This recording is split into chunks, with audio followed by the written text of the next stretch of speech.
আজকে বানামু মেস্টা পাতার টক ঝাল চাটনি। তো এই পাতাটারে আমার আঞ্চলিক ভাষায় আমরা মেস্টা পাতা কই। আপনারা কি কন আমার একটু কমেন্ট করে জানাবেন। তো এই পাতাটারে কিন্তু আবার অনেকেই চিনেন না। তো যারা না চিনেন তাদের কইতেছি এই পাতাটা কিন্তু খুব টক একটা পাতা, চাটনি বানায়া খাওয়া যায় এমন একটা পাতা। তো পাতাটার মধ্যে কিন্তু অনেক ছোটো ছোটো পোকা থাকে। তো পাতাটার আমি ভালো করে ধুয়ে নিয়ে পড়ছিলাম। এবার চুলায় বয়ে দিয়েছিলাম কড়াইয়াতে তেল দিয়ে দিয়েছিলাম সর্ষে, তারপর রাঁধুনি দিয়া সেটা আমি পাতাটি দিয়া দিছি। এবার দিয়ে দিছিলাম কাঁচা লঙ্কা, তারপর স্বাদ মতো লবণ দিয়া অল্প একটু নাড়াচাড়া করে একটা ঢাকন দিয়া ঢাকা রেখে দিছিলাম 3-4 মিনিটের মতন। একটু জলও দিয়ে দিছিলাম। মেস্টা পাতাটি সিদ্ধ হইতে কিন্তু বেশিক্ষণ সময় লাগে না, খুব কম সময়ই সিদ্ধ হয়ে যায়।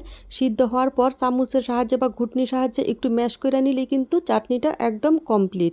তারপর চাটনিটা খালি বা ডালের সাথে এইভাবেও খাওয়া যায়।